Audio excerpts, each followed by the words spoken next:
Don't even bother asking how they get the phones in, because I'll never tell you.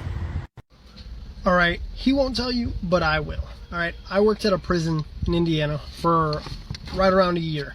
All right, while I worked there, I also spent a lot of time with a lot of veteran officers, and I have heard all the stories. All right, so about 15-20 years ago, the big cell phones to bring in were the little ones that were about this big. Well, people don't really want those that much anymore. They want cell phones. They want the amenities that they had when they were outside. So back in the day, what would happen? Somebody would take one of those little phones, and they do all the other options that I'm going to explain to you. But the big one is for somebody to put it in their prison wallet. Yes, in the back door, or for women, they could put it up the front, and then they would make their way through. But nowadays, I think shoving something this big in your prison wallet would be highly uncomfortable. At the prison that I worked at, there was a level 1 facility where people were in and out a little bit easier. And then there was a level 2-3 facility. What would happen is they would get snuck in through the level 1 on guys that were going to work release, all the people that would come out and help, or new trainees. They would bring the cell phones in that way. Once they get into the level 1 facility, sometimes the guys in level 1 would have to go to level 2 for like either something school related, or have to go over there to go see the nurse or something like that.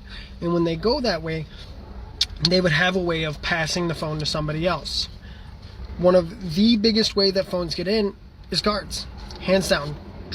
Drugs, any special weapons that end up in there that's not made in the prison, or cell phones, anything like that, all brought through guards.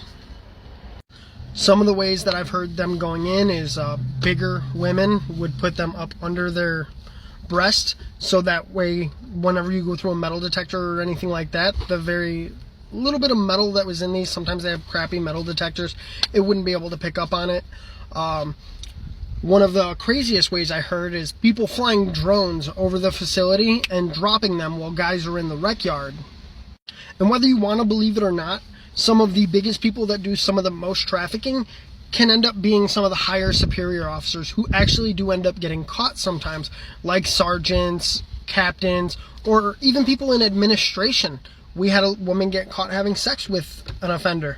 And some of those people are allowed to bring phones in. Sometimes they'll check phones in, or they'll slide through and they won't get their phone checked and it won't happen. And then they'll end up selling that phone on the inside and make about $2,000 to $5,000 depending on how good the phone is. So if you ever wonder how stuff gets into prisons, 90% of the time it's the people that work there.